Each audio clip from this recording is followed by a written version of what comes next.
Capítulo 7. Me entero de la profesión de mi vecino. Al día siguiente hice mis visitas a marchas forzadas. Mi excusa era que no tenía casos graves que atender. Al regresar, Caroline salió a recibirme al vestíbulo. «Flora Ackroyd está aquí», susurró excitada.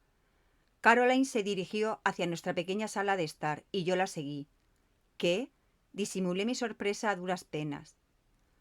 «Está ansiosa por verte y hace media hora que espera». Flora estaba sentada en el sofá, al lado de la ventana de nuestro saloncito. Vestida de negro, se retorcía las manos nerviosamente.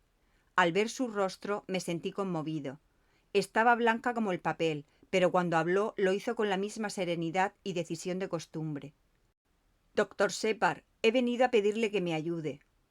«Desde luego, cuente con ello, querida», contestó Caroline. No creo que Flora deseara la presencia de mi hermana durante nuestra entrevista. Estoy seguro de que hubiera preferido hablarme a solas, pero también deseaba no perder tiempo e hizo de tripas corazón. «Deseo que me acompañe a Del Arches». «¿A Del Arches?», exclamé sorprendido. «¿Para ver ese extraño vecino?», preguntó Caroline. «Sí, ya saben ustedes quién es, ¿verdad?» «Creemos que se trata de un peluquero jubilado», le comenté. Los ojos azules de Flora se abrieron desmesuradamente. «Pero si es Hercule Poirot, ya sabe usted a quién me refiero, el detective privado. Dicen que ha hecho cosas maravillosas, como los detectives de las novelas. Se retiró hace un año y ha venido a vivir aquí. Mi tío sabía quién era, pero prometió no decirlo a nadie, porque Monsieur Poirot deseaba vivir con tranquilidad sin que la gente le molestara. Así que esa es su profesión. ¿Habrá oído usted hablar de él?» «Soy un viejo fósil, a tenor de lo que dice Caroline, pero sí, he oído hablar de él». «Es extraordinario», exclamó Caroline. «Ignoro a qué se refería, tal vez a sus intentos fallidos por descubrir su identidad». «¿Quiere usted ir a verle?», pregunté. «¿Por qué?» «Para que investigue este crimen, desde luego», dijo Caroline bruscamente. «No seas estúpido, James». No soy estúpido, pero Caroline no siempre comprende a qué me refiero. «¿No tiene usted confianza en el inspector Davis?», continué. «Claro que no», exclamó Caroline. «Yo tampoco». Parecía como si el muerto fuera el tío de Caroline. «¿Cómo sabe usted que aceptará el caso? Recuerde que se ha retirado de su actividad». «Ahí está la dificultad», contestó Flora.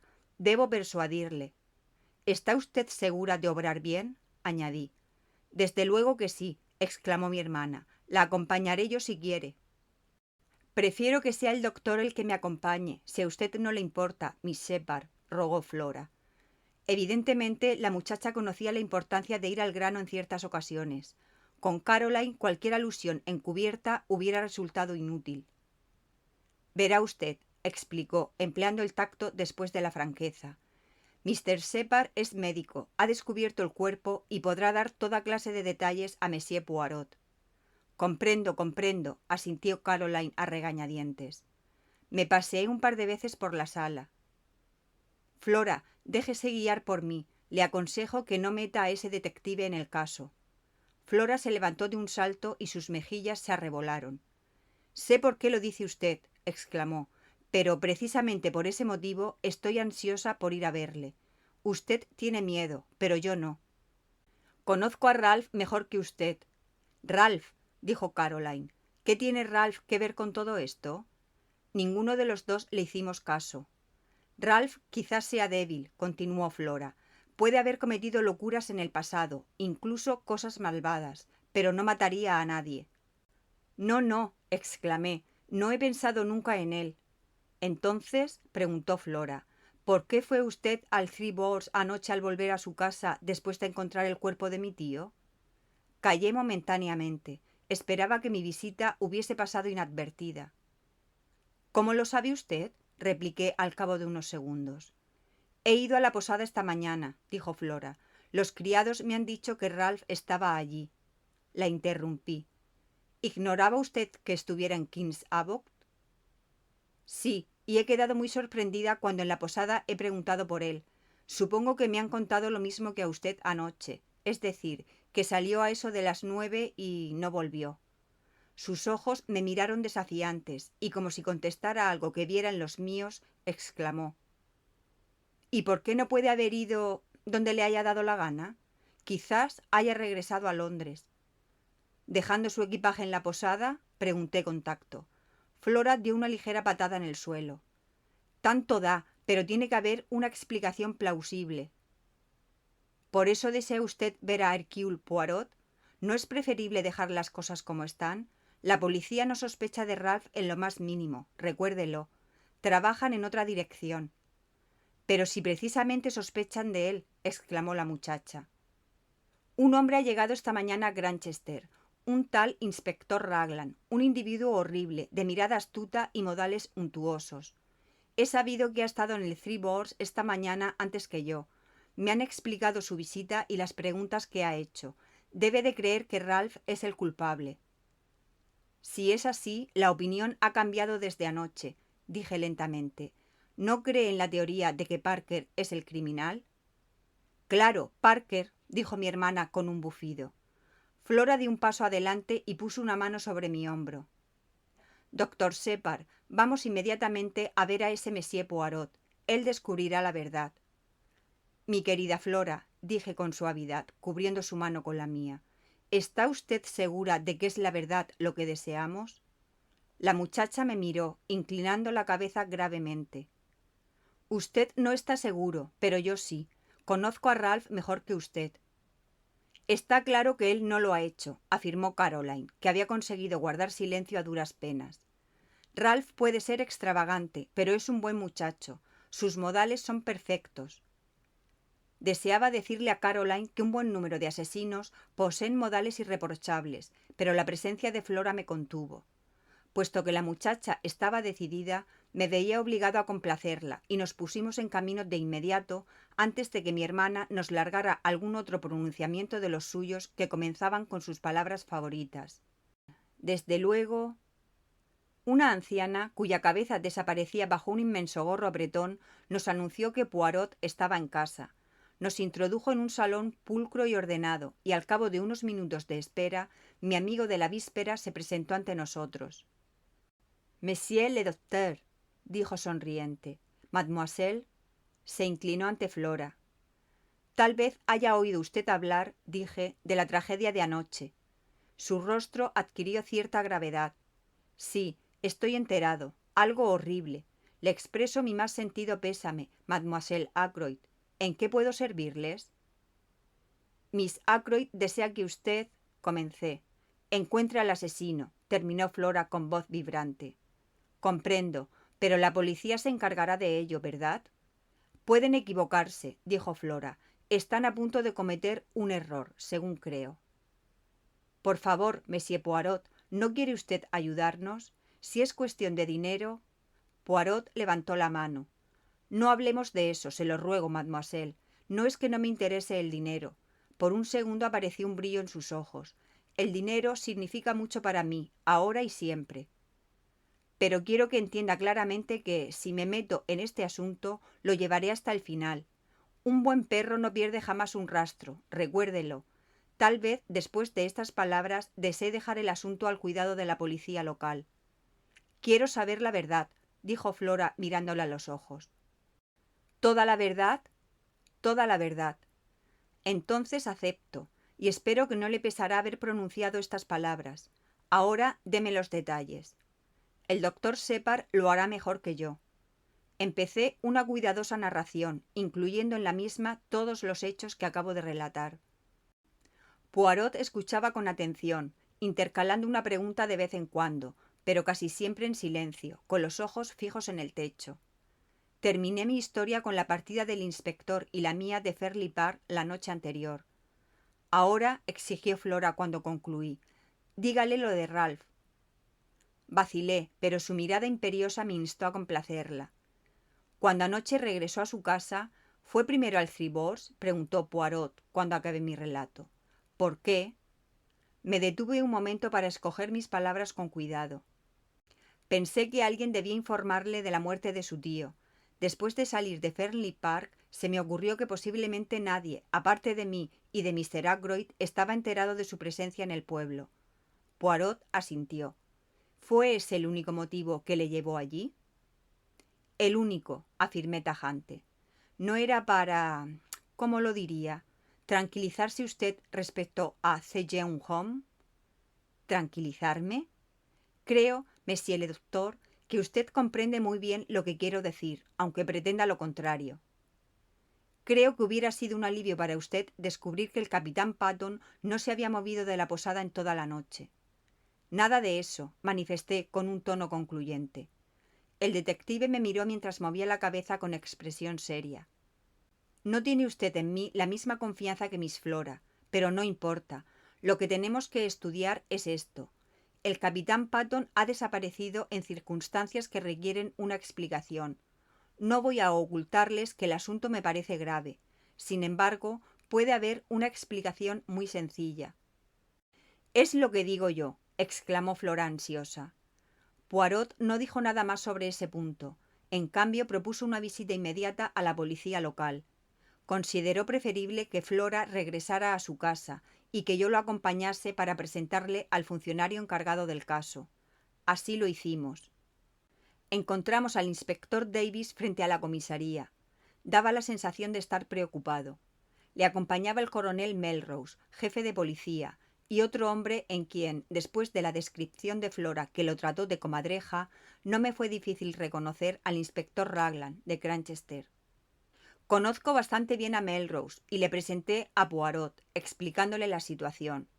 El jefe de policía pareció ofendido y el inspector Raglan torció visiblemente el gesto. Sin embargo, Davis exteriorizó un sentimiento de satisfacción al ver reflejada en los rostros de sus superiores la contrariedad. «El caso va a ser claro como el agua», dijo Raglan. «No hay ninguna necesidad de que los aficionados vengan a entrometerse. Cualquier hombre un poco listo podía haberse dado cuenta de la situación anoche, y no habríamos perdido 12 horas». Lanzó una mirada vengativa al pobre Davis, que la recibió impávido. «La familia de Mr. Ackroyd debe, desde luego, hacer lo que crea conveniente», opinó Melrose, «pero no podemos permitir que las investigaciones oficiales se vean entorpecidas de ningún modo. Conozco, desde luego, la gran reputación de Mr. Poirot», añadió en tono cortés. «Por desgracia, la policía no puede hacerse propaganda», se lamentó Raglan. Poirot fue quien salvó la situación. «Es cierto que me he retirado del mundo. No tenía intención de volver a cuidarme de ningún caso y temo, por encima de todo, la publicidad. Debo rogarles que, en caso de que logre contribuir a la solución del misterio, no se mencione mi nombre». La expresión del inspector Raglan se suavizó ligeramente. «He oído hablar de sus notables éxitos», observó el coronel más amablemente. «He tenido gratas experiencias», dijo Poirot, «pero la mayoría de mis éxitos los he logrado con ayuda de la policía. Admiro a la policía inglesa. Si el inspector Raglan me permite asistirle, me sentiré, a la vez, honrado y halagado». La actitud del inspector se hizo aún más conciliadora. El coronel Melrose me llevó a una parte. «Según he oído decir, ese individuo ha hecho cosas notables», murmuró. «Desde luego no deseamos tener que llamar a Scotland Yard. Raglan da la impresión de estar seguro de sí mismo, pero no sé si estoy por completo de acuerdo con sus teorías». «Verá usted, yo conozco a las partes interesadas mejor que él. Ese hombre no parece buscar la gloria, ¿verdad? ¿Trabajaría con nosotros sin querer ocupar el primer puesto?» «A la mayor gloria del inspector Raglan», contesté solemne. «Bien, bien», asintió Melrose dirigiéndose al detective. «Mr. Poirot, vamos a ponerle al corriente de los últimos detalles del caso». «Gracias. Mi amigo, el doctor Shepherd, mencionó que las sospechas recaían en el mayordomo». «Pamplinas», dijo Raglan al instante. «Todos los criados de la clase alta son tan susceptibles que obran de un modo sospechoso sin motivo alguno». «¿Las huellas dactilares?», pregunté. «No se parecen en nada a las de Parker», sonrió levemente y añadió.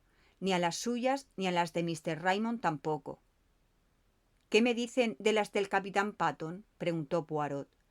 Despertó en mí cierta admiración secreta por su manera de coger el toro por los cuernos, y vi asomar una mirada de respeto en los ojos del inspector. «Veo que no deja usted que la hierba le crezca bajo los pies, Mr. Poirot». Será un verdadero placer trabajar con usted. Tomaremos las huellas dactilares de ese joven en cuanto le pongamos la mano encima. Creo que va por el mal camino, inspector, señaló el coronel un poco mosqueado. Conozco a Ralph Patton desde que era un chiquillo. No llegaría nunca al asesinato. Tal vez no, repuso el inspector con voz serena. ¿Qué pruebas hay contra él?, inquirí. Anoche salió a las 9. Se le vio en los alrededores de Fairley Park a eso de las 9:30. Desde entonces ha desaparecido. Creemos que se encuentra en una difícil situación pecuniaria. Tengo aquí un par de sus zapatos con tacones de goma. Tenía 2 pares casi exactamente iguales. Voy a compararlos ahora con las huellas. La policía se ocupa de que nadie las toque. Vamos allá enseguida, dijo el coronel. Usted y Mr. Poirot nos acompañarán, ¿verdad? Aceptamos y subimos todos al automóvil del coronel. El inspector estaba tan ansioso por comparar inmediatamente las huellas que pidió que le dejáramos bajar ante el cobertizo de la entrada. A medio camino entre este y la casa, un sendero lleva a la terraza y a la ventana del despacho de Ackroyd. ¿Quiere usted ir con el inspector, Mr. Poirot?, preguntó el jefe de policía. ¿O prefiere examinar el despacho? Poirot escogió esto último. Parker nos abrió la puerta. Estaba sereno y se mostró sumamente respetuoso. Parecía haberse repuesto del pánico de la noche anterior. El coronel sacó una llave de su bolsillo, abrió la puerta del pequeño vestíbulo y entramos en el despacho. Excepto el cuerpo, que ya se lo han llevado, Mr. Poirot, el cuarto está exactamente igual que anoche. ¿Dónde encontraron el cadáver? ¿Aquí? Con toda la precisión posible describí la posición de Ackroyd. El sillón continuaba delante del hogar. Poirot se acercó al sillón y se sentó. ¿Dónde estaba la carta azul cuando dejó la habitación? Mr. Ackroyd la había dejado en esta mesita, a su derecha. Poirot asintió. Aparte de eso, ¿estaba todo en su sitio? Creo que sí. Coronel Melrose, ¿tendría usted la bondad de sentarse en este sillón un minuto? Gracias. Ahora, monsieur le doctor, hágame el favor de indicarme la posición exacta de la daga. Así lo hice, mientras él permanecía en el umbral. El puño de la daga era visible desde la puerta. Tanto usted como Parker lo vieron inmediatamente. Sí. Poirot se acercó a la ventana. ¿La luz estaba encendida cuando descubrieron el cuerpo?, preguntó por encima del hombro. Asentí y me acerqué a él mientras estudiaba las huellas de la ventana. Los tacones de goma son del mismo tipo que los de los zapatos del capitán, dijo. Volvió al centro de la habitación. Su mirada experta lo escudriñó todo sin perder detalle. ¿Es usted buen observador, doctor Sheppard?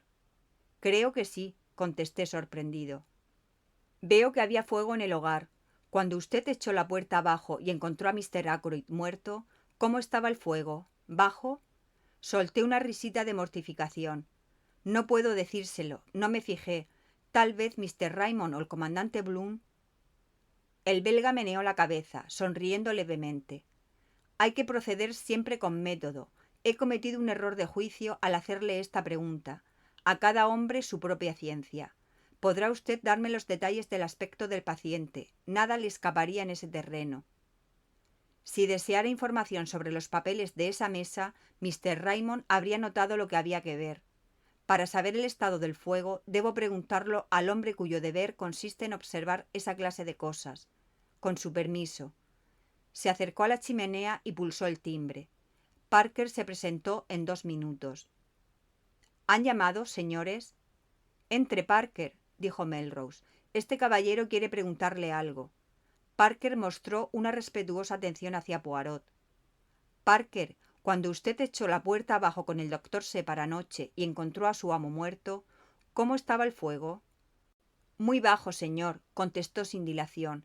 Estaba casi apagado. Ah, profirió Poirot. La exclamación parecía triunfante. Después dijo: Mire usted en torno suyo, mi buen Parker. ¿Se encuentra esta habitación exactamente como estaba entonces? El mayordomo miró en derredor y después a las ventanas. Las cortinas estaban corridas, señor, y la luz encendida. Poirot hizo una señal de aprobación. ¿Nada más? Sí, señor. Este sillón estaba algo mal colocado. Señaló un sillón de orejas colocado a la izquierda de la puerta, entre este y la mesa.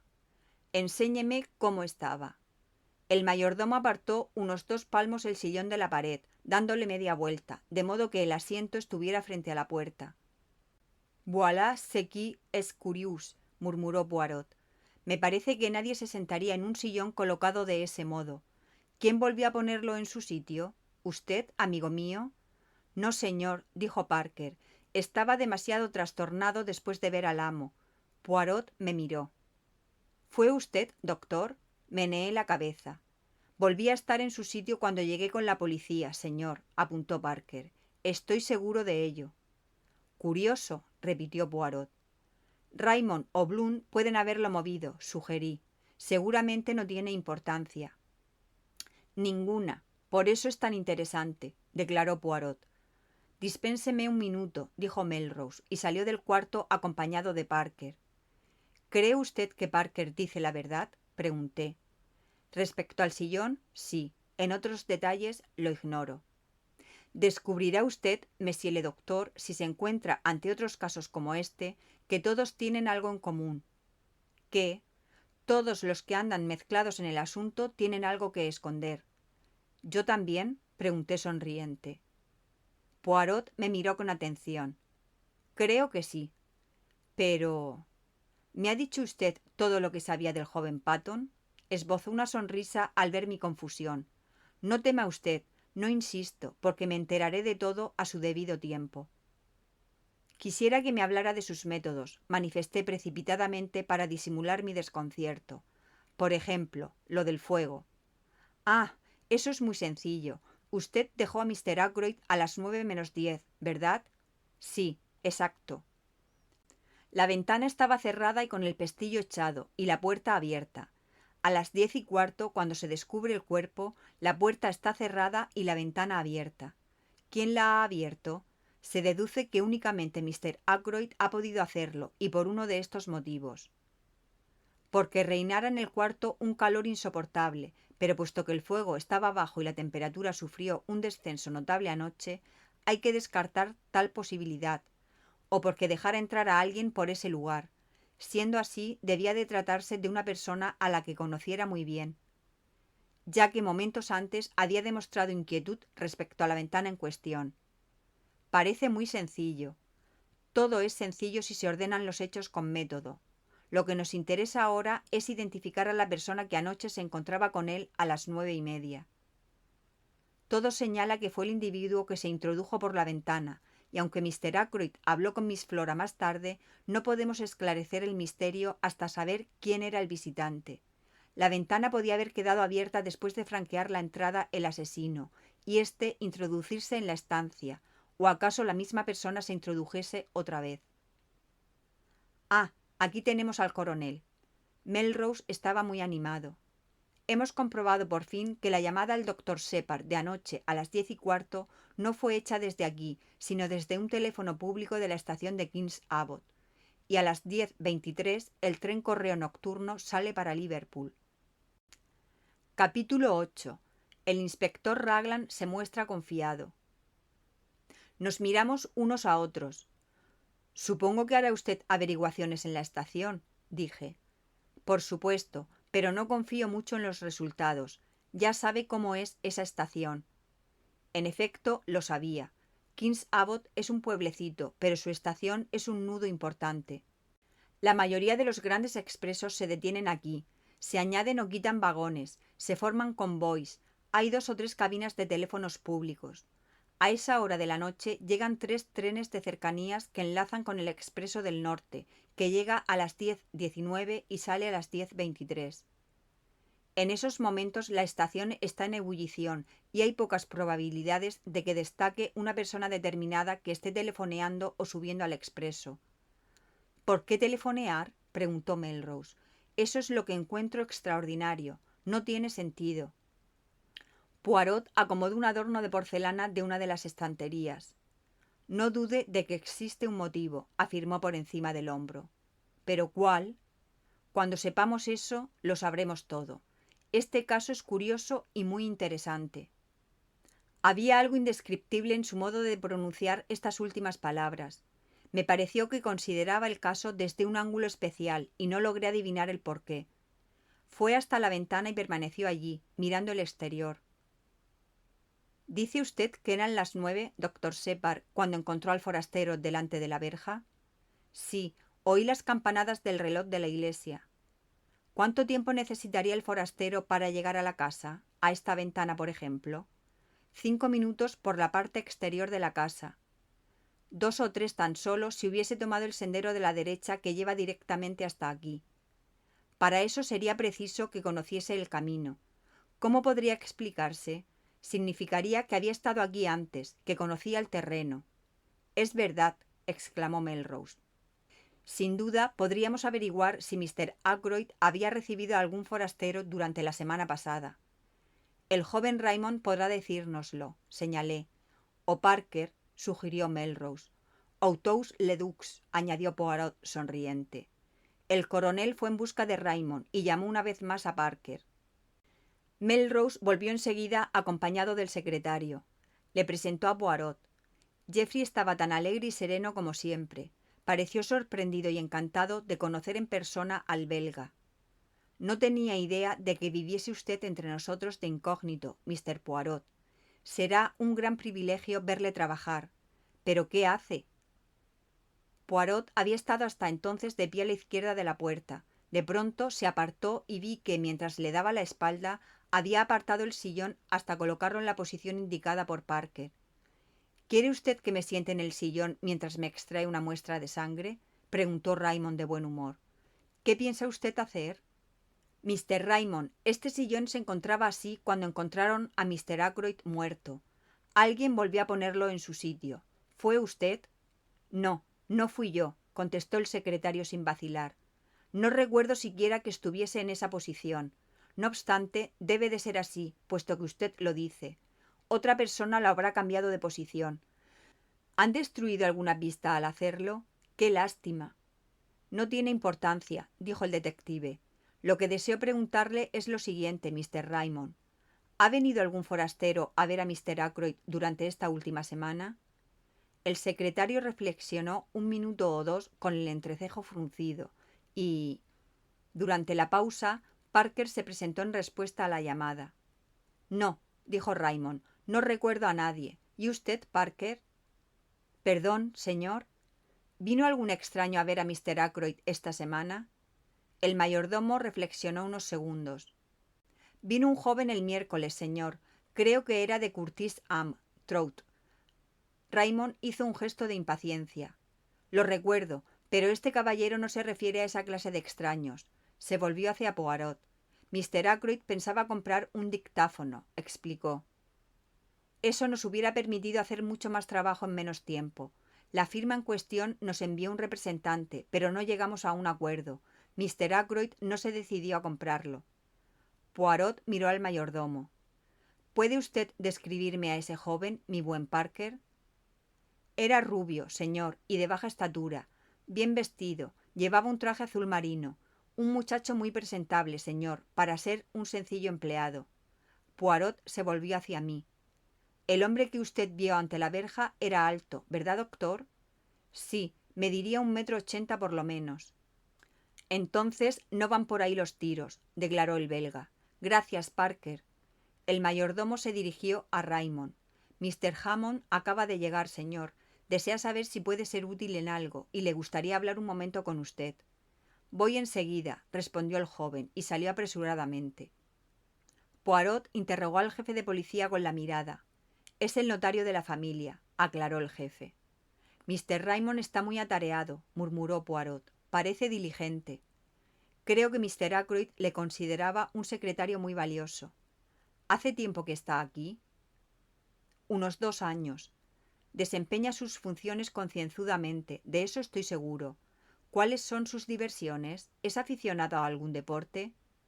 Los secretarios particulares no tienen mucho tiempo para divertirse, señaló el coronel con una sonrisa. Creo que Raymond juega al golf y en verano al tenis. ¿No va a las carreras de caballos? No creo que le interesen. Poirot asintió y dio la sensación de perder todo interés por el asunto. Lanzó una mirada al despacho. He visto lo que había que ver, me parece. Yo también eché una ojeada.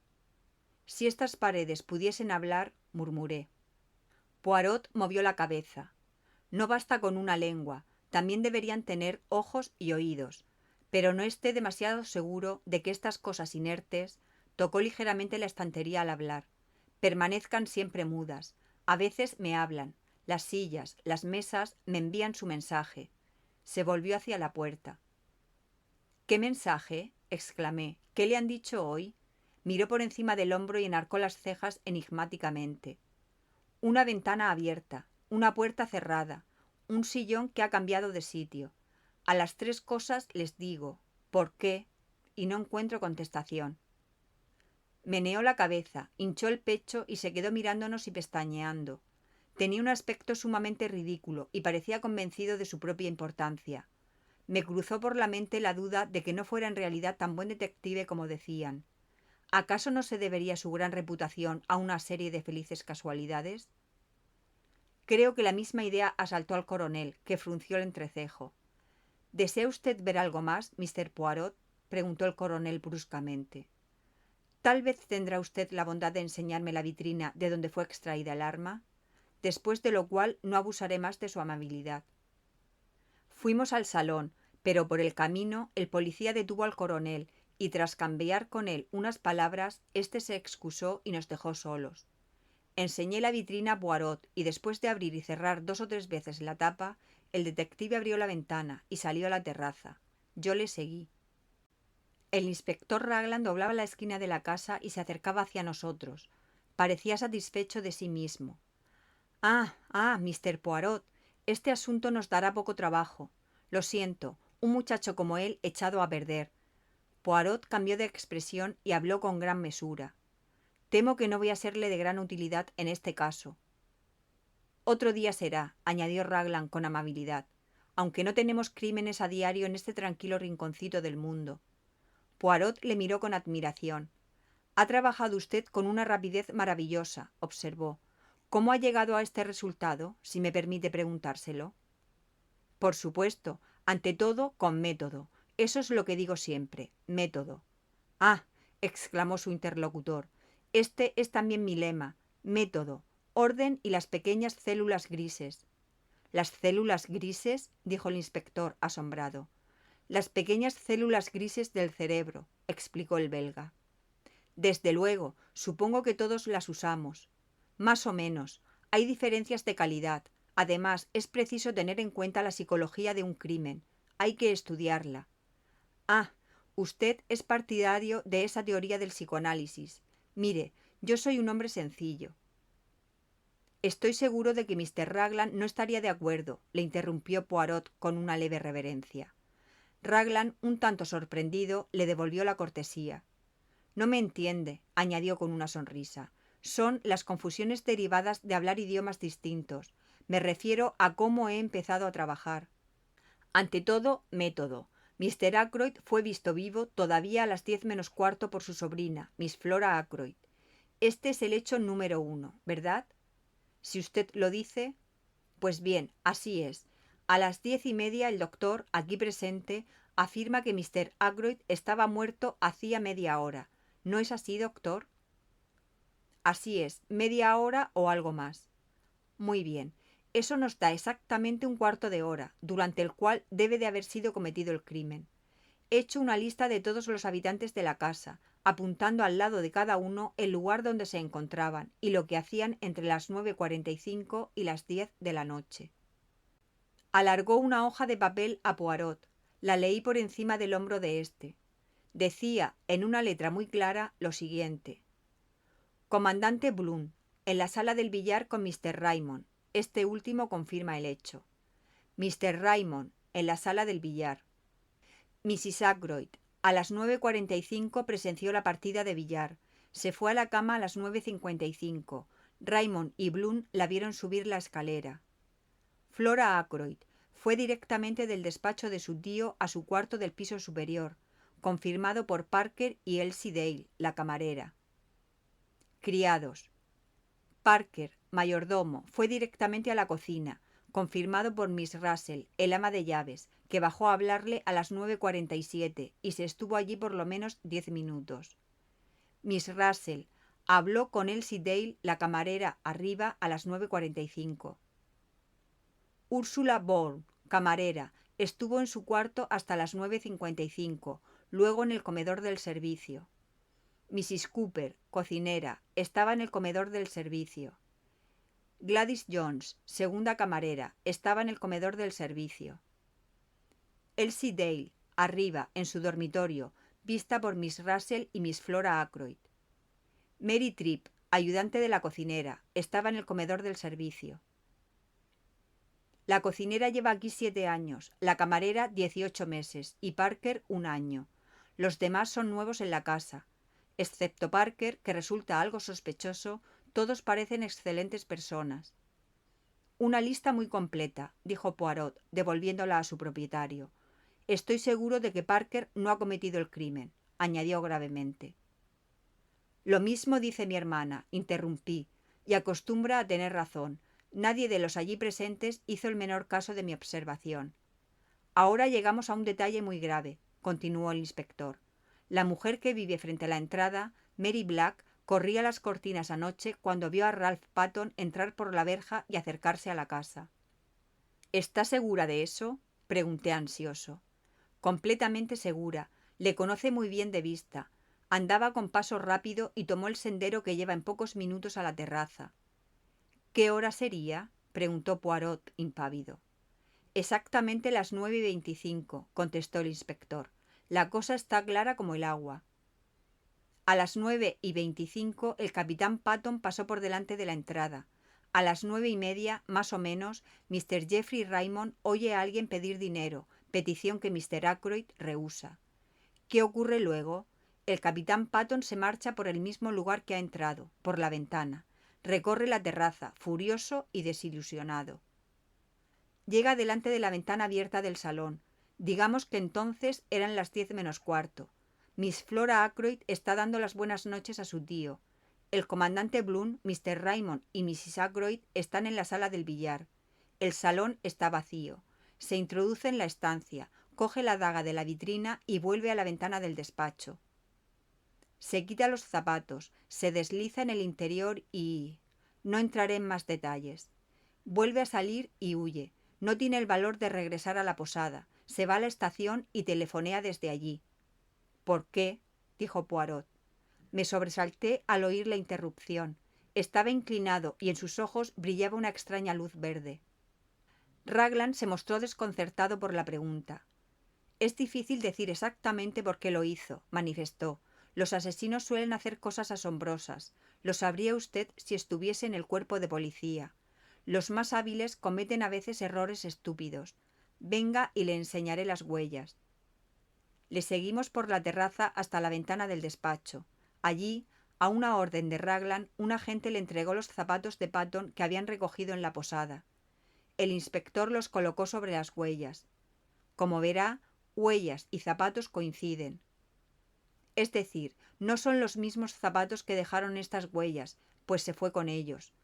Este es un par absolutamente igual, pero más viejo. Vea cómo la goma está gastada. Mucha gente lleva zapatos con tacones de goma, apuntó Poirot. Es verdad, no daría mucha importancia a las huellas si no fuera por los demás indicios. El capitán Patton es un joven muy alocado, opinó Poirot pensativamente. Ha dejado numerosas huellas de su presencia. Verá usted, era una noche seca y hermosa. No dejó huellas en la terraza ni en el sendero de grava, pero por desgracia para él debió de haber un escape de agua últimamente al final del sendero. Mire aquí. Un estrecho sendero de grava desembocaba en la terraza a pocos pasos. A unos cuantos metros de su extremo el suelo estaba húmedo y fangoso. Más allá de aquel punto húmedo se veían de nuevo huellas de pisadas y entre ellas las de los zapatos de tacones de goma. Poirot siguió el sendero un trecho acompañado del inspector. ¿Se ha fijado usted en las huellas de mujer?, dijo de pronto. El inspector se echó a reír. Desde luego, pero distintas mujeres han venido por aquí, al igual que hombres. Es un atajo muy usado. Sería una tarea imposible identificar todas esas huellas. Después de todo, las de la ventana son las únicas importantes. Poirot asintió. Es inútil ir más lejos, añadió el inspector, cuando llegamos a corta distancia del camino de entrada. Aquí todo está otra vez cubierto de grava y no veremos nada. Poirot hizo una seña significativa, pero tenía la vista fija en un pequeño cobertizo, situado a la izquierda del sendero, y al que llevaba un camino estrecho. Poirot se entretuvo allí hasta que el inspector regresó a la casa. Entonces me miró. «Usted», exclamó jocosamente, «debe de haber sido enviado por Dios para reemplazar a mi amigo Hastings. Observo que no se aleja de mi lado. ¿Qué le parece la idea de ir a inspeccionar ese cobertizo, doctor Shepard? Me interesa». Fue hasta la puerta y la abrió. El interior estaba muy oscuro. Solo se veían un par de sillas rústicas, un juego de croquet y algunas tumbonas plegadas. La conducta de mi nuevo amigo me asombró. Se había dejado caer de rodillas y se arrastraba por el suelo.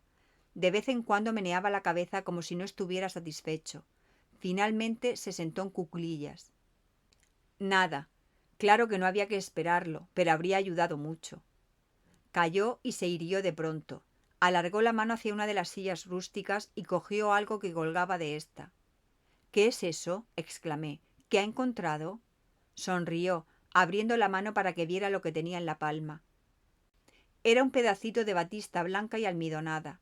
Lo cogí para examinarlo con curiosidad y se lo devolví a continuación. «¿Qué le parece esto, amigo mío?», preguntó, mirándome fijamente.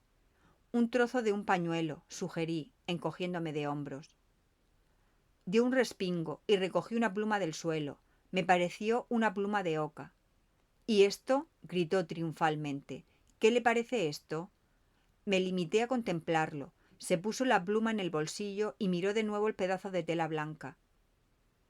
«Un fragmento de pañuelo», dijo pensativamente. «Tal vez tiene usted razón, pero recuerde esto, en un buen lavado no debe almidonarse un pañuelo». Asintió con aire de triunfo y guardó con cuidado el pedazo de tela en su cuaderno de notas. Capítulo 9. El estanque de los peces dorados. Regresamos a la casa juntos. No se veía al inspector por ninguna parte. Poirot se detuvo en la terraza y, de espaldas al edificio, volvió lentamente la cabeza a todos lados. «Une belle propriété», dijo con tono convencido.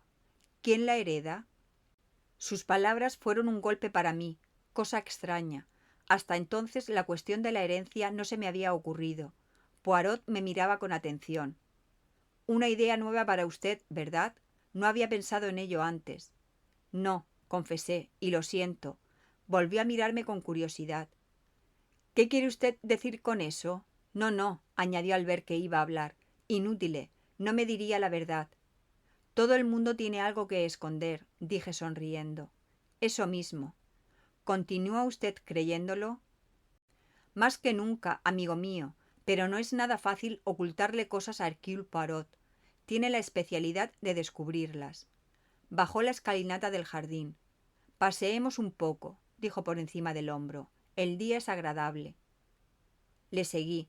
Me llevó por un sendero situado a la izquierda y bordeado de tejos. Un camino que llevaba al centro del jardín se abrió delante de nosotros. Estaba orillado de flores y terminaba en una plazoleta redonda empedrada, donde había un banco de piedra y un estanque con pececillos dorados. En vez de seguir andando, Poirot subió por un sendero que zigzagueaba por una pendiente poblada de árboles.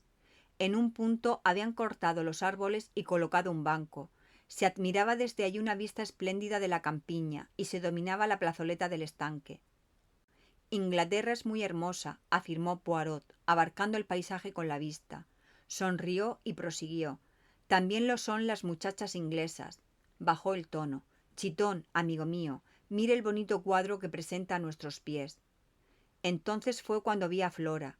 Llegaba por el sendero que acabábamos de dejar y tarareaba una canción. Bailaba más bien que andaba, y a pesar de su vestido negro, su actitud denotaba alegría. Hizo una pirueta sobre la punta de los pies y sus vestidos negros flotaron en torno suyo. Al mismo tiempo echó atrás la cabeza y se puso a reír. En aquel momento un hombre surgió de entre los árboles. Era Héctor Bloom. La muchacha se quedó mirándole y su expresión cambió ligeramente. «Me ha asustado usted, no le había visto». Bloom no dijo nada, miró a la joven durante un par de minutos sin abrir la boca. «Lo que me gusta en usted», dijo Flora con algo de malicia, es su alegre conversación. Me pareció ver a Bloom ruborizarse muy ligeramente. Cuando habló, su voz sonó distinta, con acento de humildad. Nunca he sido un gran orador, ni cuando era joven. De eso hace muchos años, supongo, dijo Flora gravemente. Me fijé en su risita ahogada, pero me dio la sensación de que Bloom no se daba cuenta. Sí, muchos años. ¿Qué efecto produce ser un Matusalén?, preguntó Flora. Esta vez la risa era más aparente, pero Bloom estaba ensimismado. ¿Recuerda usted a aquel individuo que vendió su alma al diablo para recobrar la juventud? Hay una ópera sobre esta historia. ¿Habla de Fausto? Eso mismo, bonita historia. Algunos de nosotros lo haríamos si fuera posible. Cualquiera diría, al oírle, que usted se cae de viejo, exclamó Flora entre irritada y divertida. Bloom hizo una pausa.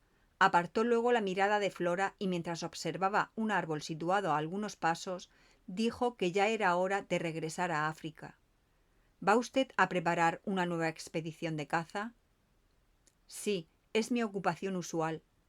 Usted mató al animal cuya cabeza adorna el vestíbulo, ¿verdad? Bloom asintió con un gesto y dijo vacilando. ¿Le gustaría recibir algunas pieles? En ese caso se las enviaría. Oh, sí, gracias, exclamó Flora. ¿Se acordará usted? No lo olvidaré, prometió Bloom, añadiendo en un arranque de confianza. Es hora de que me vaya. Esta vida no está hecha para mí. No sé adaptarme a ella. Soy un hombre rudo que no ha sabido adaptarse a la sociedad en que vive. No recuerdo nunca lo que conviene decir según las ocasiones. Sí, es hora de que me vaya. Pero usted no se irá enseguida, exclamó Flora, ahora que estamos tan trastornados. Por favor, si usted se va. Se volvió un poco. ¿Desea usted que me quede?, preguntó Bloom. Hablaba deliberadamente, pero con gran sencillez. Todos nosotros lo deseamos. Hablo de usted en particular, dijo Bloom con gran franqueza. Flora lo miró fijamente. Deseo que usted se quede, si eso representa alguna diferencia. Representa toda la diferencia del mundo. Hubo un momento de silencio. Se sentaron en el banco de piedra, delante del estanque de los pececillos dorados. Era evidente que ninguno de los dos sabía qué decir. El día es precioso, declaró Flora. Sabe, me siento feliz a pesar de todo. Es horrible, ¿verdad? Es muy natural. Usted no había visto a su tío hasta hace un par de años. Es lógico que no sienta una pena inmensa. También es lógico ser sincero con uno mismo. Hay algo en usted que irradia consuelo, continuó Flora. Explica las cosas de una forma tan sencilla. Es que, por regla general, todo es sencillo, replicó el cazador. No siempre. La muchacha había bajado la voz y vi cómo Bloom se volvía a mirarla. Era evidente que tradujo a su modo su cambio de tono, puesto que después de una breve pausa dijo de un modo bastante brusco. No se preocupe usted, al muchacho no va a pasarle nada. El inspector es un asno, todo el mundo lo sabe. Es absurdo pensar que pueda haberlo hecho. Eso es obra de un ladrón cualquiera, no hay otra explicación. ¿Usted lo cree así? Flora se volvió para mirarle. ¿Y usted no? Yo sí, claro. Hubo una nueva pausa. De pronto Flora exclamó: Voy a confesarle por qué me siento tan feliz esta mañana. Aunque me tache de mujer sin corazón, prefiero decírselo. Es porque ha venido el notario, Mr. Hammond. Nos ha hablado del testamento. El tío Roger me ha dejado 20.000 libras. Piénselo, 20.000 hermosas libras. Bloom pareció sorprendido. ¿Tanto representan para usted? Que si representan, pues lo son todo. Libertad, vida, el fin de tantas maquinaciones, mentiras y miserias. ¿Mentiras?, dijo Bloom con voz adusta. Flora vaciló un momento. Ya sabe usted a qué me refiero, explicó finalmente. Eso de fingir que se agradece la ropa usada que los parientes ricos le regalan a una, los trajes y los sombreros del año anterior. No entiendo de vestidos de mujeres, pero hubiera dicho que usted viste siempre muy elegante. Caro lo pago, dijo Flora en voz baja. No hablemos de esas cosas que me asquean. Soy tan feliz y libre, libre de hacer lo que quiera, libre de no... Se detuvo de pronto. ¿Libre de qué?, se apresuró a preguntar Bloom. Lo he olvidado, nada importante. Bloom tenía un bastón en la mano y lo metió en el estanque, tratando de alcanzar algo. ¿Qué está usted haciendo, comandante? Hay algo brillante más abajo. No sé qué será. Parece un broche de oro. He removido el barro y ha desaparecido. Tal vez sea una corona, sugirió Flora, como la que Melisanda vio en el agua. Melisanda, murmuró Bloom. Es un personaje de ópera, ¿verdad? Sí, usted parece saber mucho sobre ópera. Tengo amigos que me invitan a veces, explicó el cazador con tono melancólico. Extraño modo de divertirse. Arman un ruido peor que los indígenas con sus tam, tam. Flora se echó a reír. Recuerdo a Melisanda, continuó Bloom. Se casa con un viejo que podría ser su padre. Echó un guijarro en el agua y, cambiando de actitud, se volvió hacia Flora. No puedo hacer nada, Miss Ackroyd. Me refiero a Patton. Comprendo la ansiedad que usted sufre. Gracias, contestó Flora fríamente. No se puede hacer nada. A Ralph no va a sucederle ningún contratiempo. He encontrado al mejor detective del mundo y se encargará de descubrir la verdad. Hacía un momento que nuestra posición me tenía contrariado. No estábamos precisamente escuchando a escondidas la conversación de Flora y de su compañero, pues solo tenían que levantar la cabeza para vernos. Sin embargo, cuando intenté avisarles de nuestra presencia, mi compañero me contuvo cogiéndome del brazo. Y entonces advertí su deseo de que pasáramos inadvertidos. Pero, al oír las últimas palabras de Flora, Poirot se decidió a actuar. Se irguió rápidamente y se aclaró la voz. «Les pido perdón», gritó. «No puedo permitir que mademoiselle me cumplimente de esta manera, llamando la atención sobre mi persona. Dicen que los que escuchan a los demás no oyen nada bueno de ellos, pero esta vez no ha sido así. Para no ruborizarme, me reúno con ustedes y me excuso». Bajó rápidamente el sendero y yo le seguí. Nos reunimos con ellos al lado del estanque. «Monsieur Poirot», dijo Flora, «supongo que habrá oído hablar de él». Poirot se inclinó. «Conozco al comandante por su reputación», dijo cortésmente, «y me alegro de conocerle, monsieur. Necesito una información que usted puede proporcionarme». Bloom le miró durante unos instantes, esperando que continuara.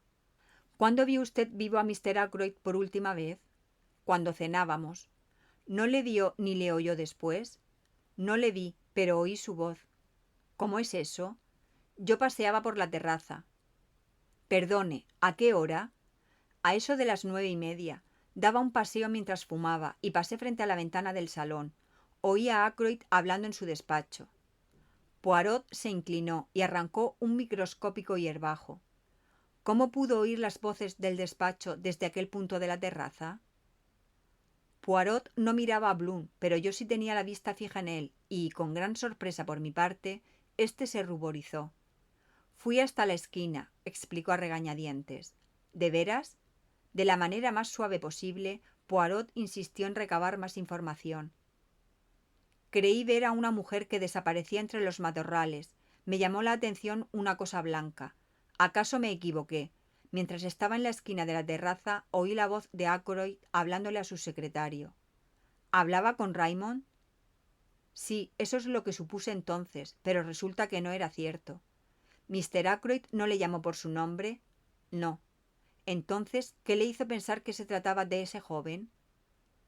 «Di por descontado que se trataba de Raymond», se explicó Bloom a duras penas, «porque antes de salir había dicho que iba a llevar unos papeles a Ackroyd. Nunca se me había ocurrido que pudiese tratarse de otra persona». «¿Recuerda usted las palabras?» «Siento decirle que no. Era algo intrascendente, sin importancia, y solo oí 2 o 3 palabras. Estaba pensando en otra cosa». «No tiene importancia. ¿Volvió usted a colocar un sillón contra la pared cuando entró en el despacho después de que fuera descubierto el cuerpo?» «¿Un sillón? No, señor, en absoluto. ¿Por qué había de hacerlo?» Poirot se encogió de hombros sin contestar y se volvió hacia Flora. «Hay algo que me gustaría saber de usted, mademoiselle». Cuando estaba mirando el contenido de la vitrina con el doctor Shepherd, ¿la daga estaba o no en su sitio? Flora irguió la cabeza. «El inspector Ragland me lo ha preguntado ya», dijo con resentimiento. «Se lo he dicho y se lo repito a usted. Estoy completamente segura de que la daga no estaba allí». «Él cree que sí y que Ralph la cogió más tarde. No me cree. Está convencido de que lo digo con el fin de salvar a Ralph. ¿Acaso no es cierto?, pregunté gravemente. Flora dio una ligera patada en el suelo. ¿Usted también, doctor Shepard? Esto es el colmo. Con gran tacto, Poirot cambió de tema. Tiene usted razón, comandante. Algo brilla en este estanque. Vamos a ver si lo pesco. Se arrodilló delante del agua, se arremangó hasta el codo y hundió la mano lentamente con el fin de no enturbiar el agua. Pero, a pesar de sus precauciones, el fango se arremolinó y se vio obligado a retirar el brazo sin haber cogido nada. Miró con tristeza el lodo que le cubría la piel. Le ofrecí un pañuelo, que aceptó con fervientes manifestaciones de agradecimiento. Bloom consultó su reloj. Casi es hora de almorzar, dijo. Lo mejor será regresar a casa. ¿Almorzará usted con nosotros, Monsieur Poirot?, preguntó Flora. Me gustaría que conociese a mi madre. Ella quiere mucho a Ralph. Encantado, mademoiselle. ¿Usted también se queda, doctor Shepard? Vacilé. Se lo ruego. Deseaba quedarme, de modo que acepté la invitación sin poner más reparos. Nos encaminamos a la casa. Flora y Bloom abrían la marcha. ¡Qué cabellera!, exclamó Poirot en voz baja, señalando a Flora. Oro de ley. Formarán una hermosa pareja con el moreno y guapo capitán Patton, ¿verdad? Le miré con una pregunta muda en los ojos, pero empezó a sacudir un brazo para secar unas cuantas y microscópicas gotas de agua que tenía en una manga de la chaqueta. Aquel hombre me sugería a menudo la idea de un gato, con sus ojos verdes y sus gestos imprevistos. Todo eso por nada, dije comprensivamente. Me pregunto qué es lo que habría en el estanque. ¿Le gustaría verlo? Le miré con extrañeza e incliné la cabeza. Mi buen amigo, manifestó con un tono de reproche. Hercule Poirot no corre el riesgo de estropear su atuendo sin estar seguro de alcanzar lo que se propone. Lo contrario sería ridículo y absurdo, y nunca soy lo primero. Pero usted ha sacado la mano vacía, objeté. Hay ocasiones en que es necesario obrar con discreción. ¿Nunca oculta nada a sus enfermos, doctor? Lo dudo, como tampoco oculta nada a su excelente hermana, ¿verdad? Antes de enseñar mi mano vacía, he dejado caer su contenido en la otra. Verá usted lo que es. Abrió la mano izquierda. En la palma había una sortija de oro, una alianza de mujer. La cogí. Mire usted dentro, ordenó Poirot. Así lo hice, y leí una inscripción en caracteres sumamente pequeños. Recuerdo de R, 13 de marzo. Miré a Poirot, pero estaba atareado estudiando su rostro en un espejo de bolsillo. Toda su atención estaba concentrada en su bigote y no en mí. Comprendí que no tenía intención de mostrarse comunicativo. Capítulo 10. La camarera. Encontramos a Mrs. Ackroyd en el vestíbulo. La acompañaba un hombre seco, de expresión agresiva y penetrantes ojos grises. Tenía todo el aspecto de ser un hombre de leyes. Mr. Hammond almuerza con nosotros, dijo Mrs. Ackroyd. ¿Usted conoce al comandante Bloom, Mr. Hammond? ¿Y al querido doctor Shepard? Otro amigo íntimo del pobre Roger. Además, se detuvo para mirar a Hercule Poirot con perplejidad. Es Monsieur Poirot, mamá, intervino Flora. Te hablé de él esta mañana. Sí, sí, asintió la mujer vagamente. Por supuesto, querida, por supuesto. Encontrará a Ralph, ¿verdad?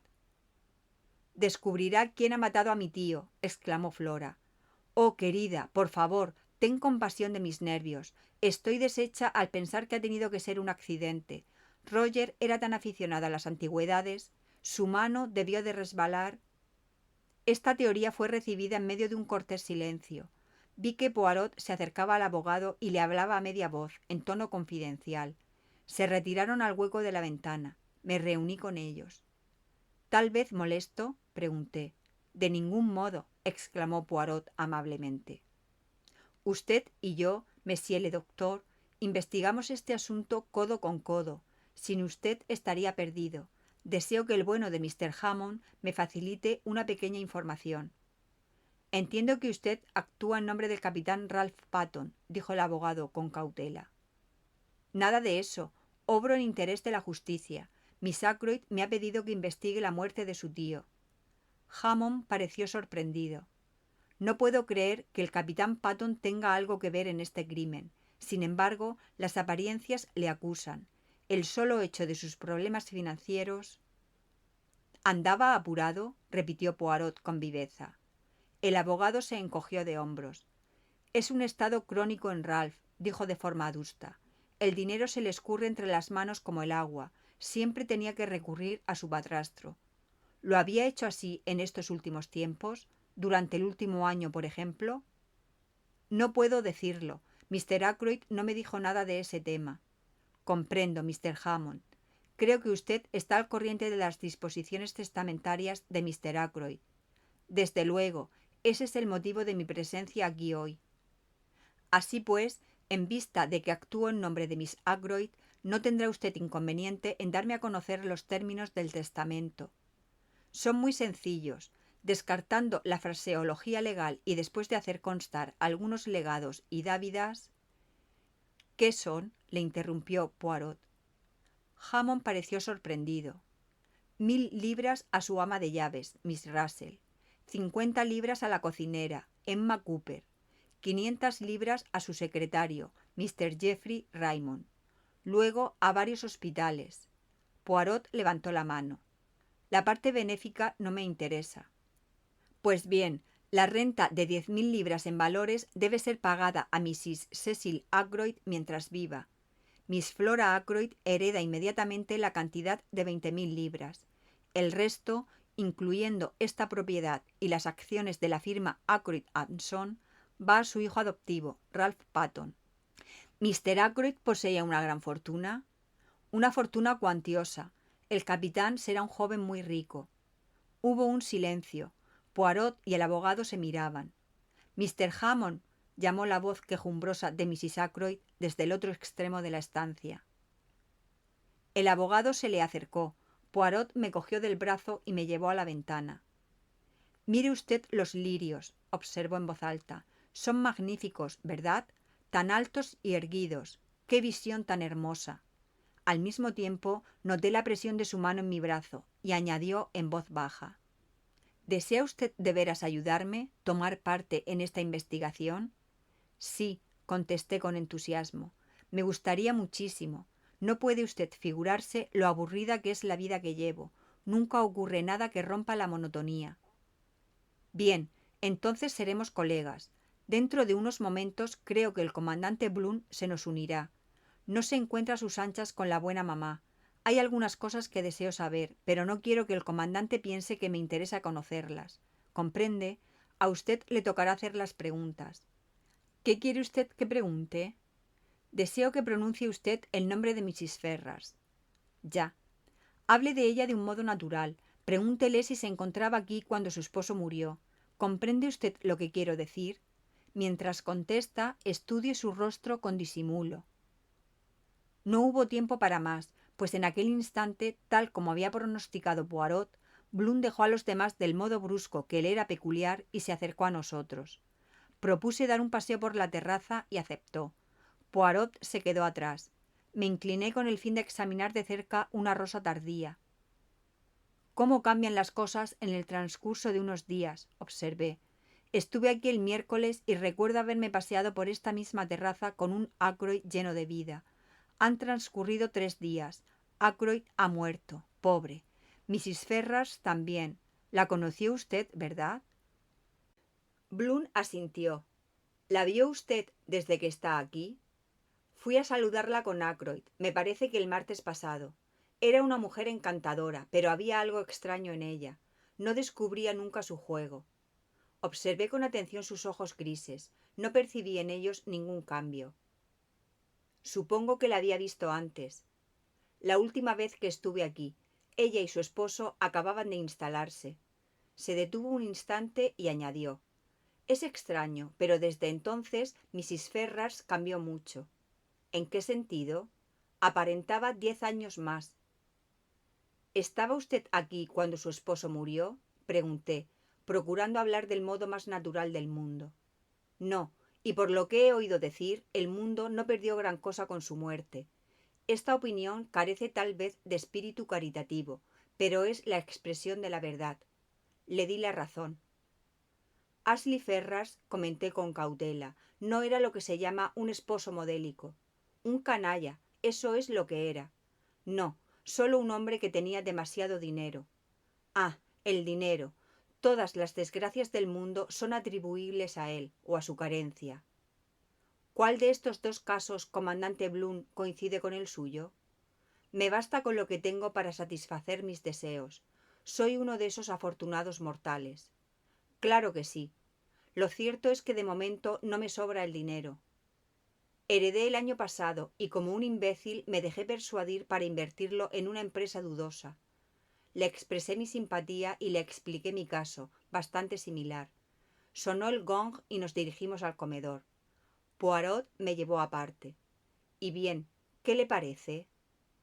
Es inocente, estoy plenamente convencido. Nada inquietante. Heredó el año pasado, pero, ¿por qué no? Juraría que el hombre es honrado a carta cabal. Sin duda, dijo Poirot, sosegándome. No se alarme usted. Me hablaba como a un niño rebelde. Después del almuerzo, Mrs. Ackroyd me hizo sentar en el sofá, a su lado. No puedo evitar sentirme algo ofendida, murmuró sacando a relucir un pañuelito de esos que a todas luces no sirven para enjugar las lágrimas. Quiero decir ofendida por la falta de confianza de Roger en mí. Esas 20.000 libras debió dejármelas a mí y no a Flora. Hay que confiar en que una madre defenderá los intereses de un hijo, y hacer lo que él ha hecho supone, a mi modo de ver, falta de confianza. Olvida usted, Mrs. Ackroyd, que Flora era sobrina de Roger, hija de un hermano. Hubiera sido distinto si usted, en vez de cuñada, hubiese sido hermana suya. Creo que, considerando que soy la viuda del pobre Cecil, debió obrar de otro modo, dijo la dama, tocándose ligeramente las pestañas con el pañuelito. Pero Roger era siempre muy peculiar, por no decir mezquino, cuando se trataba de dinero. La posición de Flora y la mía propia han sido muy difíciles. No le daba a la pobre niña ni un céntimo para sus gastos. Pagaba las facturas, ya lo sabe usted, pero incluso eso lo hacía a regañadientes y preguntando por qué necesitaba tantos trapos. Claro, un hombre ignora. Ahora he olvidado lo que iba a decir. Ah, sí, no teníamos ni un céntimo nuestro. ¿Comprende usted? Flora se resentía. Quería a su tío, desde luego, pero cualquier muchacha se hubiera resentido de su modo de ser. Debo decir que Roger tenía ideas extrañas cuando se trataba del dinero. No quería siquiera comprar toallas nuevas, aunque le dije que las viejas estaban agujereadas. Luego, prosiguió Mrs. Ackroyd, cambiando el orden de las ideas del modo que era característico en ella. Mire que dejar tanto dinero, 1.000 libras. Figúrese 1.000 libras a esa mujer. ¿Qué mujer? La Russell. Tiene algo extraño, siempre lo he dicho, pero Roger no quería oír nada en contra de ella. Decía que era una mujer de gran fuerza de carácter y que la admiraba y respetaba. Siempre hablaba de su rectitud, de su independencia y valor moral. Yo creo que esconde algo. Hizo cuanto pudo para casarse con Roger, pero yo obstaculicé sus intentos con todo ahínco. Siempre me ha odiado. Es natural, puesto que yo descubrí sus intenciones. Empecé a preguntarme cómo podría detener la ola de elocuencia de Mrs. Ackroyd y escaparme. Hammond me facilitó la ocasión cuando se acercó para despedirse. Aproveché la oportunidad y me levanté. ¿Dónde preferiría usted que se celebrase la encuesta judicial? Dije. ¿Aquí o en el Three Boars? Mrs. Ackroyd me miró boquiabierta. ¿La encuesta? Preguntó consternada. ¿Habrá una encuesta judicial? Hammond tosió ligeramente y murmuró, es inevitable en estas circunstancias, en 2 breves ladridos. Pero el doctor Shephard no podría lograr que... Mi poder de persuasión tiene sus límites, contesté con alguna brusquedad. Pero si su muerte fue un accidente. Él fue asesinado, Mrs. Ackroyd, dije brutalmente. Lanzó un leve gemido. La teoría de un accidente no se sostendría en pie un solo minuto. Mrs. Ackroyd me miraba anonadada. No tuve compasión por lo que pensé sería su tonto temor a las cosas desagradables. Si me interrogan, ¿tendré que contestar a todas las preguntas que me hagan? No se lo aseguro, pero creo que Mr. Raymond la librará de ello. Conoce todas las circunstancias y puede identificar a la víctima. El abogado asintió con un gesto. No tema usted, Mrs. Ackroyd. Procurarán ahorrarle todos los interrogatorios desagradables. Ahora, en cuanto a dinero, ¿tiene usted lo que necesita de momento? Quiero decir, añadió al ver que ella le miraba sin comprenderle, si tiene usted dinero en efectivo en casa. De lo contrario, le mandaría lo que necesitara. No creo que le falte, dijo Raymond, que estaba de pie a su lado. Mr. Ackroyd cobró un cheque de 100 libras ayer mismo. ¿De 100 libras? Sí, para salarios y otros gastos que vencían hoy. Continúa intacto. ¿Dónde está el dinero? ¿En su escritorio? No, acostumbraba a guardarlo en su dormitorio, en una vieja caja de cartón. Extraña idea, ¿verdad? Creo, dijo el abogado, que haríamos bien en asegurarnos, antes de marcharnos, de que el dinero está ahí. Muy bien, asintió el secretario. Le llevaré arriba ahora mismo. Ah, me olvidaba. La puerta está cerrada. Por Parker nos enteramos de que Ragland se encontraba en el cuarto del ama de llaves, haciéndole unas cuantas preguntas suplementarias. Unos minutos después, el inspector se unió a nosotros en el vestíbulo y trajo la llave deseada. Abrió la puerta y subimos la corta escalera. En lo alto de ella encontramos la puerta del dormitorio abierta. La estancia estaba a oscuras, las cortinas corridas y la cama tal como estaba la víspera. El inspector apartó las cortinas, dejando penetrar los rayos del sol. Raymond se acercó a una mesa de palo santo y abrió el cajón superior. ¿Guardaba su dinero en un cajón abierto?, exclamó el inspector. Figúrense. El secretario se ruborizó levemente. Mr. Ackroyd tenía confianza en la honradez de todos sus criados, dijo con calor. Desde luego, se apresuró a contestar el inspector. Raymond cogió del cajón una caja, la abrió y sacó un grueso fajo de billetes. Aquí tiene el dinero, dijo. Encontrará intacto el centenar de libras. Lo sé porque Mr. Ackroyd lo puso en la caja en mi presencia, anoche, cuando se vestía para la cena, y desde luego no ha sido tocado desde entonces. Hammond se apoderó del fajo y contó los billetes. Levantó la vista casi inmediatamente. Ha dicho usted un centenar de libras, pero aquí solo hay 60. Imposible, exclamó Raymond dando un respingo. Tomó los billetes y los contó a su vez. Hammond tenía razón, solo había 60 libras. No lo entiendo, exclamó el secretario en el colmo del asombro. ¿Vio usted cómo Mr. Ackroyd guardaba este dinero anoche mientras se vestía para la cena?, preguntó Poirot. ¿Está seguro de que no había pagado nada hasta entonces? Segurísimo. Me dijo textualmente: no quiero bajar al comedor con 100 libras en el bolsillo. Hacen demasiado bulto. Entonces el asunto está claro, dijo Poirot. ¿Pagó esas 40 libras algo más tarde o fueron robadas?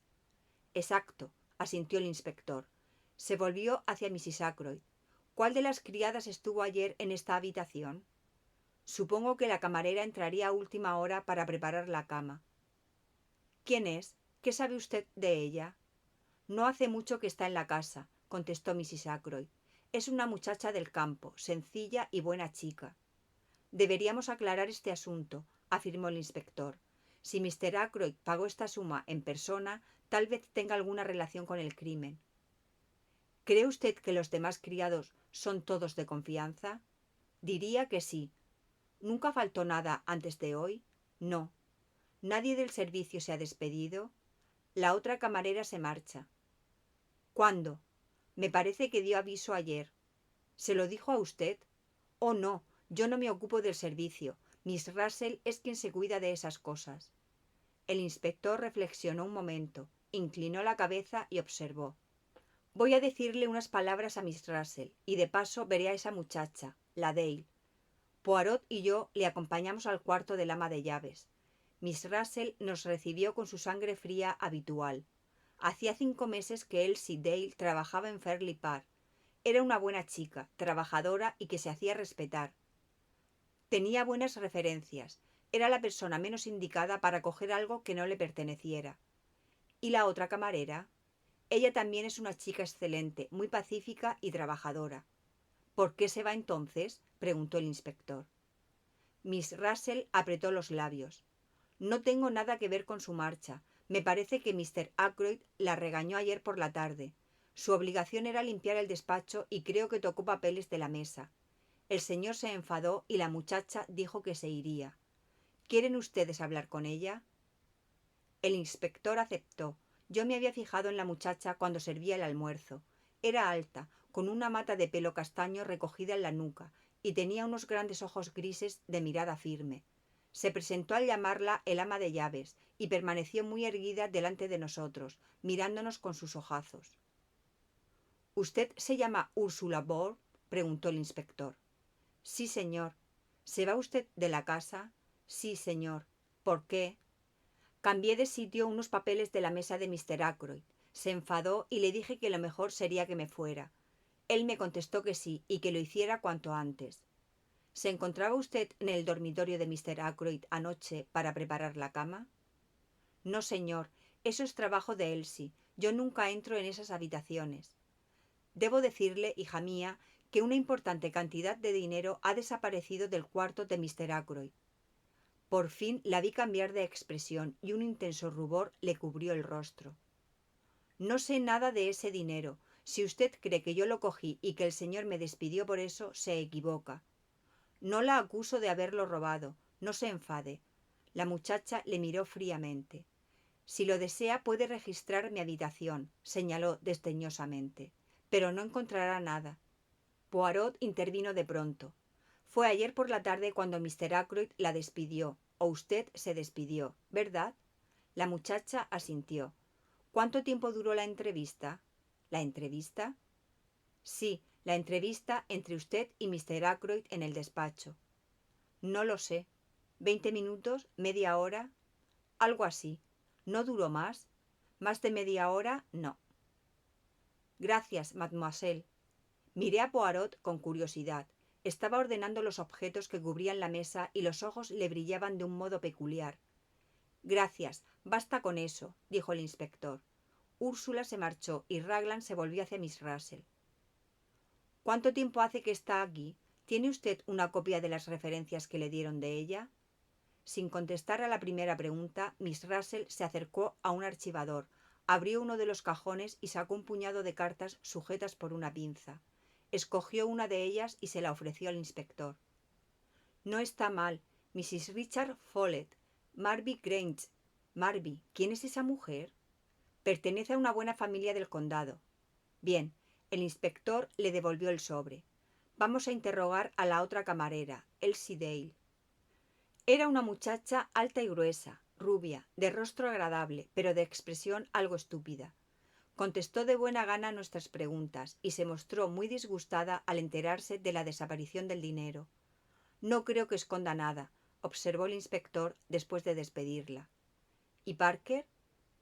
Miss Russell apretó nuevamente los labios y no contestó. Tengo el presentimiento de que este hombre nos reserva una sorpresa, continuó el inspector. Lo cierto es que no veo cuándo tuvo la oportunidad de hacerlo. Sus ocupaciones le mantienen atareado después de la cena y cuenta con una buena coartada para la velada. Lo sé porque le he dedicado una especial atención. Gracias, Miss Russell. De momento dejaremos las cosas como están. Es muy probable que Mr. Ackroyd dispusiera en persona del dinero. El ama de llaves nos dio las buenas tardes y nos alejamos. Yo salí de la casa junto a Poirot. Me pregunto, dije, rompiendo el silencio, ¿qué papeles serían los que esa muchacha tocó para que Ackroyd se enfureciera de tal modo? ¿Acaso en eso esté la clave del misterio? El secretario dijo que no había papeles de importancia en la mesa, recordó Poirot. Sí, pero... me detuve. ¿Le parece extraño que Ackroyd se enfadara tanto por una nimiedad? Sí, lo confieso. ¿Pero es realmente una nimiedad? Desde luego, admití. No sabemos qué había en esos papeles, pero Raymond dijo... Deja a Mr. Raymond fuera de la cuestión un minuto. ¿Qué le ha parecido la muchacha? ¿Qué muchacha? ¿La camarera? Sí, Úrsula Ball. Me pareció una buena chica. Poirot repitió a continuación mis palabras, pero puso el énfasis en la segunda palabra. Le pareció una buena chica. Sacó algo del bolsillo y me lo alargó. Mire, amigo mío, voy a enseñarle algo. El papel era la lista que el inspector le había dado a Poirot horas antes. Seguí la línea que marcaba el dedo del belga y vi una pequeña cruz hecha con lápiz ante el nombre de Úrsula. Tal vez no se ha fijado usted, mi buen amigo, pero en esta lista hay una persona cuya coartada no tiene confirmación. Ursula Bourne. ¿No creerá usted? Doctor Shepard, no me atrevo a creer nada. Ursula Bourne quizá mató a Ackroyd, pero confieso que no veo el motivo para ello. ¿Y usted? Me miraba fijamente, tan fijamente que me sentí algo molesto. ¿Y usted? Insistió. Ni el menor motivo, respondí con firmeza. Poirot desvió la mirada, frunció el entrecejo y murmuró: puesto que el chantajista era un hombre, ella no puede serlo. Tosí ligeramente. En cuanto a eso, empecé vacilando. Poirot se volvió hacia mí. ¿Qué iba a decir? Nada, nada, solo que en su carta Mrs. Ferrars mencionaba a una persona sin especificar su nombre, pero Ackroyd y yo dimos por descontado que se trataba de un hombre. Poirot no parecía escucharme y murmuraba entre dientes. Es posible, después de todo. Sí, es posible, pero entonces debo ordenar mis ideas de nuevo. Método, orden. Nunca lo he necesitado tanto. Todo tiene que encajar en su sitio, o de lo contrario sigo una pista falsa. ¿Dónde se encuentra Marby? Al otro lado de Cranchester. ¿A qué distancia? A unas 14 millas. ¿Podría usted ir allí mañana, por ejemplo? ¿Mañana? Veamos. ¿Mañana es domingo? Sí, puedo arreglarlo. ¿Qué quiere usted que haga allí? Que vea a Mr. Follett y se entere de cuanto pueda respecto a Ursula Bourne. Muy bien, pero el encargo no es de los que me entusiasmen demasiado, créame. No es hora de poner dificultades. La vida de un hombre depende tal vez de esto. Pobre Ralph, dije suspirando. ¿Usted cree en su inocencia? Poirot me miró y su aspecto era muy grave. ¿Quiere usted saber la verdad? Desde luego. Pues ahí va. Amigo mío, todo tiende a demostrar su culpabilidad. ¿Qué? Sí, ese estúpido inspector, pues es un estúpido, no le quepa la menor duda, está convencido de que él es el culpable. Yo busco la verdad, y la verdad me lleva cada vez hacia Ralph Patton. Motivo, oportunidad, medios. Sin embargo, no dejaré ningún cabo suelto. He prometido a Miss Flora hacer todo lo posible, y la pequeña estaba muy segura de su inocencia, muy segura. Capítulo 11. Poirot me encarga una visita. Al día siguiente, por la tarde, al llamar a la puerta de Marby Grange, estaba un poco nervioso. Me preguntaba qué esperaba Poirot que encontrara. ¿Acaso deseaba permanecer en la sombra, como cuando interrogué al comandante Blunt? Mis meditaciones fueron interrumpidas por la aparición de una elegante camarera. Mrs. Follett estaba en casa. Me hicieron pasar a un gran salón, que contemplé con curiosidad mientras esperaba a la dueña de la casa. Había allí algunos hermosos jarrones de porcelana, grabados, y muchos almohadones y cortinajes. Era, a todas luces, un salón femenino. Al entrar Mrs. Follett, una mujer alta, de cabellos castaños, algo despeinados y una sonrisa encantadora, dejé la contemplación de un Bartolocci que colgaba de una de las paredes. ¿El doctor Shepard? Sí, así me llamo. Debo pedirle 1000 perdones por molestarla. Pero deseo informes de una camarera que usted empleó hace algún tiempo, llamada Ursula Bourne. Al oír el nombre, la sonrisa desapareció de su rostro y su cordialidad dejó sitio a una marcada frialdad. ¿Ursula Bourne? Sí. ¿Tal vez no recuerda usted el nombre? Sí, lo recuerdo muy bien. Dejó de trabajar aquí hace un año, según creo. Sí, sí, así es. ¿Cumplió bien su cometido mientras trabajó en su casa? Sí. ¿Cuánto tiempo estuvo a su servicio? 1 año o 2, no lo recuerdo con exactitud. Es muy capaz. Estoy segura de que quedará satisfecho de su trabajo. No sabía que se iba de Fernley Park. ¿Puede usted decirme algo más de ella? ¿De ella? Sí. ¿De dónde viene? ¿Quién es su familia? La expresión de Mrs. Follett se volvió todavía más fría. No lo sé. ¿Dónde sirvió antes de entrar en su casa? Lo siento, pero no lo recuerdo. Un ligero enfado se mezclaba ahora a su excitación. Irguió la cabeza con un gesto que me era vagamente familiar. ¿Son realmente necesarias todas estas preguntas? No, en absoluto. dije, fingiendo sorpresa y como excusándome. No pensaba que le molestaría contestarlas. Lo siento mucho. Su enfado se desvaneció y quedó confusa. No me molesta responder a sus preguntas, le aseguro que no, pero me extrañan, nada más. Una de las ventajas de ser médico es que se adivina casi siempre cuando la gente miente. La actitud de Mrs. Follett me daba a entender que la molestaban muchísimo mis preguntas. Estaba inquieta, contrariada. Era evidente que escondía algún secreto. La juzgué como a una mujer que no estaba acostumbrada a esconder sus emociones ni a mentir, por lo que se sentía violenta al tener que hacerlo. Hasta un niño se hubiera percatado de ello. Pero también estaba claro que no tenía la intención de decirme nada más. No me enteraría a través de Mrs. Follett de ningún misterio relacionado con Ursula Bord.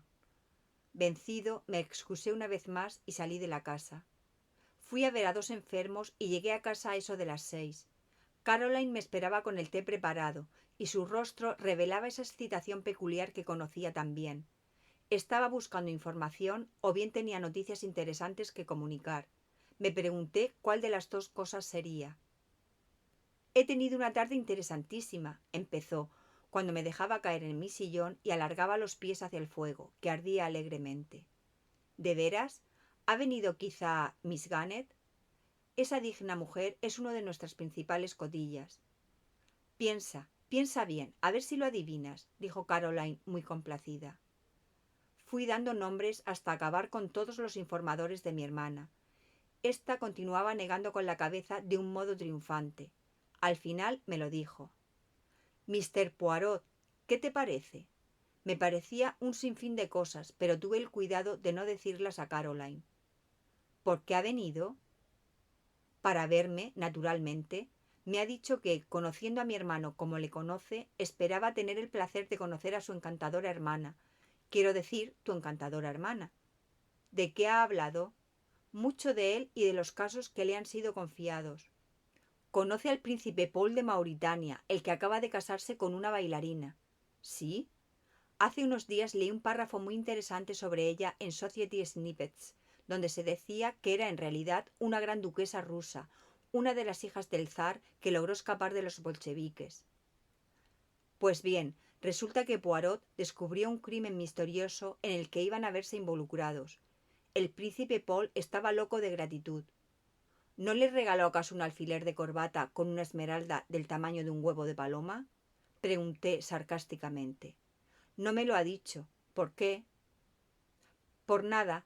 Creía que era la costumbre, por lo menos así es en las novelas de detectives.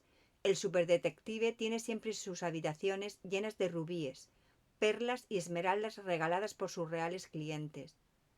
Es muy interesante escuchar esas historias de boca de sus protagonistas, dijo mi hermana complacida. Debería serlo por lo menos para Caroline. Yo no podía dejar de admirar el ingenio de Poirot, que supo escoger el tema que más complacía a una solterona de un pequeño pueblo.